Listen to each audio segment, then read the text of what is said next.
guessing it's probably one of the better remolds of this figure. Today we're looking at Playmates Monsterverse Burning Godzilla.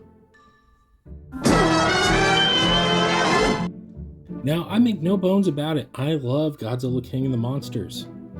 I'm not also not going to lie. I got a little emotional when that movie was on its way out. That trailer playing Somewhere Over the Rainbow, oh, it just ignited a spark in me that I thought was extinguished when I was 9 years old. But no. It brought such joy. I saw that movie no less than 6 times in the movie theater. And on a personal level, that movie has a sentimental value because it was the last film my father and I ever got to see in the movie theater together before his untimely passing. But that's another video for another day. So I absolutely love Godzilla King of the Monsters. I feel it's one of the better entries in the Monsterverse films. And, well, Playmates is still cranking out figures from that movie that's now 7 years old at this point.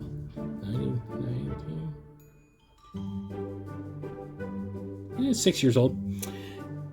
Chris had to do math. So, but it took them this long to do the Super Saiyan power-up of Godzilla in this film. Yes, we finally got a burning Godzilla from Playmates. Of all people, I thought they would be the first to crank this out. Now, to be fair, Playmates did not have the license for this movie when it came out. That was under Jakks Pacific, and if you weren't on the internet back then, they kind of spoiled this little moment, which is arguably one of the best in the whole film. Taking the meltdown Godzilla from Godzilla vs. Destroyer and turning it into a full-fledged like anime power-up. Oh, stroke of genius. That's chef's kiss right there. I lost my marbles watching this thing. Like, again, it made me feel like a 9-year-old sitting in that movie theater.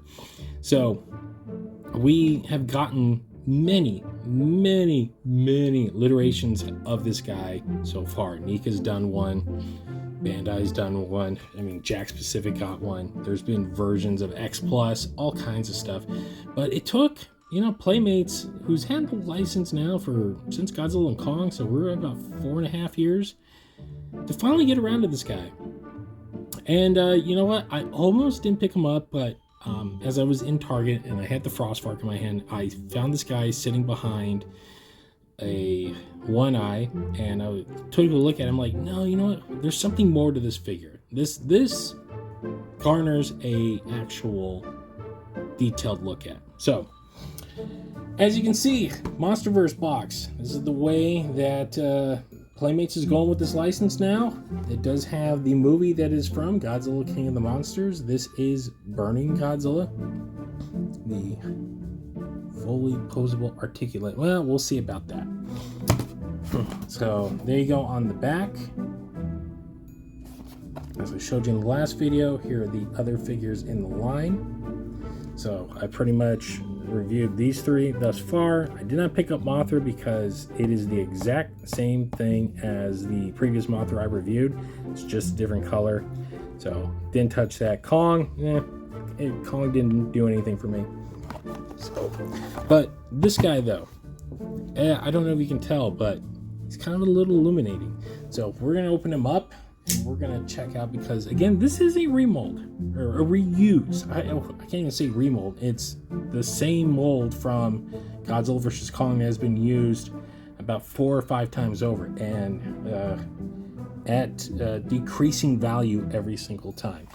So enough of me give-gabbing. Let's get this guy open. Remember, kids, be careful with knives and always cut away. This is not even on there. This was held on by the straps. Interesting. Okay, let's put that out of the way for right now. Knife goes away. Remember, kids, be responsible with your cutlery. Okay. So here we go. We got it in 3 pieces, like the previous ones. If you want to go back and look at my reviews of those, you can. They're deep in the archives.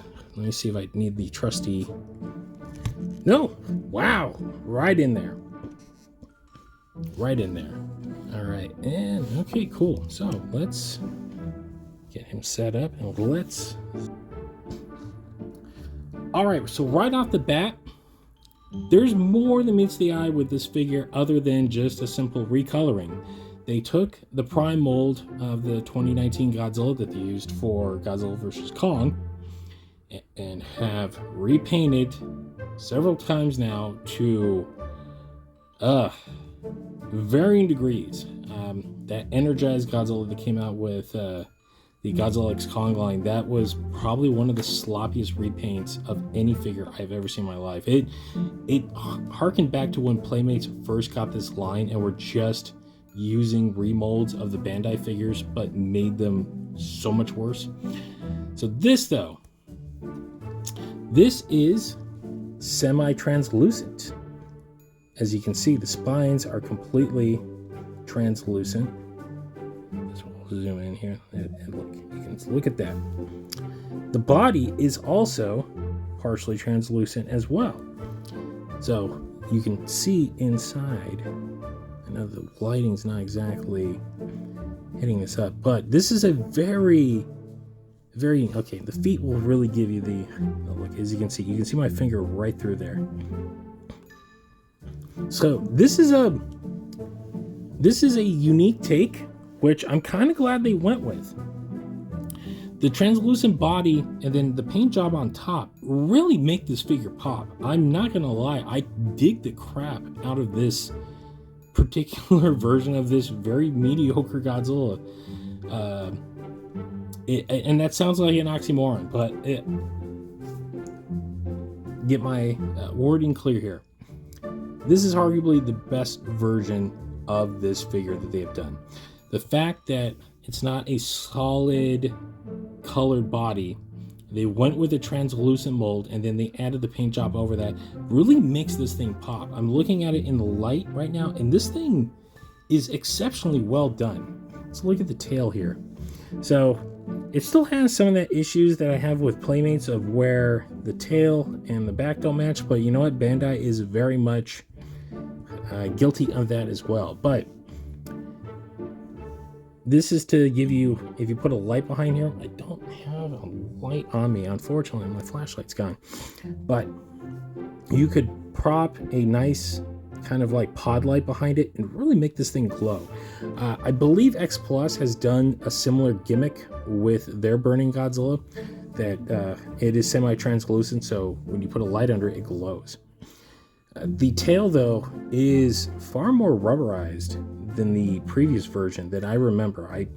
I've bequeathed those figures to other people and their kids mostly, so I don't have the originals on me anymore to compare and contrast. But if you do have them in your collection and you're kind of sitting on whether or not to get this, much like the Real Feel Godzilla, this one feels like it's a step above. They actually changed very minor things and made it a semi better figure.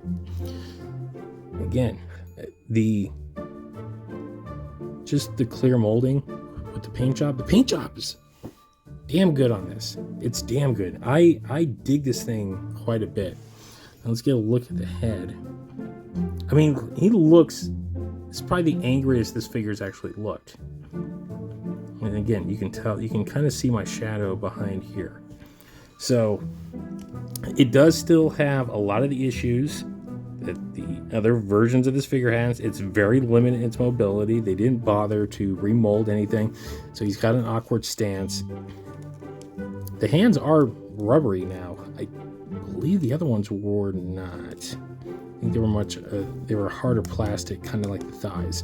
So this gives a little more flexibility. I think these are the arms they used on the Real Feel Godzilla, and they just kind of prop these on here. Although I might be wrong. The Real Feels, I think he had the elbow spikes. They probably used the same molds though. But yes, I believe the arms are completely, they're new, softer texture.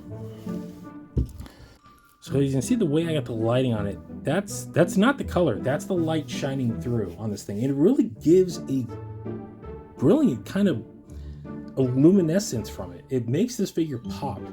And I'm not gonna lie, for $10, this is a cool figure. Like I would display this on my shelf at home because it pops. It's better than the Bandai one by a long mile in many aspects, because the Bandai version of this figure has its issues too. Wasn't a huge fan of it. I felt the evolved version was a bit better. It's not as detailed as the Nika one. I did have that Nika one for a while. I loved it, but I also felt the paint job on that was lacking a little bit. This, though, for some reason, I think it's because I only paid $10 for it, and they went with a full translucent body, and it does just explode. I mean, it is a burning Godzilla. So let's get the fire piece in here. So there you go. Also translucent and very rubbery. Let's get that in there in that mouth. Okay, after fiddling. And there you go. Now look, this is at Playmates. I know there are collectors that poo-poo these things, and I get it. You're collecting high-end figures. These are made for children. They're, you know what? You got kids getting into Godzilla. These are absolutely perfect for them. They're $10 a piece. That's a steal in this market for an action figure of any sort. I mean, an average Marvel Legend now is $25, which is ridiculous if you ask me. Even the McFarlanes are getting a little more expensive. So getting a Godzilla figure for $10 is a primo deal. If you got kids and they're super into Godzilla now, this is perfect. And not only that, I think this will make them appreciate the art of the action figure. If I was 9 and I had this thing would capture my imagination like nothing else. I mean, look at that. This is a beautiful use of a remold. Absolutely spotless. I mean, Bandai does this with their theater exclusives, but to be fair, they kind of just one color them, and they're glittery. I'm not the biggest fans of those, but this makes sense considering that it is a power-up in the movie. So it doesn't fall under that kind of like lazy remold, in my opinion, that a lot of collectors like. And that's your thing, more power to you. God bless you, because it is not my thing at all. But this would appease, I feel like this would appease those people. And just real quick, let's look at the paint job on this thing. They did a bang-up job. I mean, other than the feet. Feet are a little, I'm shocked they didn't bother to paint the feet, but it is what it is. But it's all the way through, from the tip of the tail all the way up to the head. Like, and that was the issue with the Energized Godzilla. They stopped at the head. Like, it stops like right here. They didn't even bother painting the rest of it. It was such a lazy rush job that I was embarrassed to even hold that thing in my hand. So, should you get this? Well, if you're a Monsterverse fan, yeah. If you're a completionist, definitely. If you just kind of want a cool Godzilla figure, you can prop a little LED light behind and let it shine and really get some bang for your buck. Absolutely.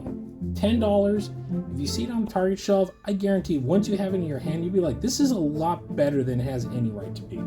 I am very surprised by the quality of this guy, as much as, like I said, a remold, but one that makes sense and one that works.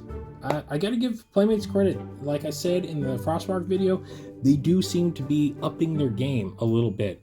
They're keeping the cost down, but they are adding articulation, they are adding better paint jobs, they're listening to the customer base, and they're providing a fairly solid product for a group of collectors, especially those who are starting out.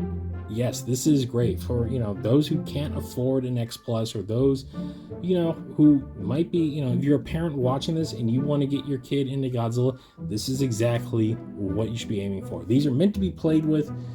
If you're an older collector, perfect for display, but these are for kids. These are for kids to act out some of their favorite battles, and just, why not? Because if you're a kid, this is the thing you want to do. You want to have Godzilla blasting the Frostmark, even though, yeah, they're not, I get it. But this is why I got in my hand right now. But this is playtime. This is what you want for your children. This is what imagination does. You can act out battles and stuff like that. And honestly, you could probably throw these things across the room and there's not gonna be a scratch on them. There you go.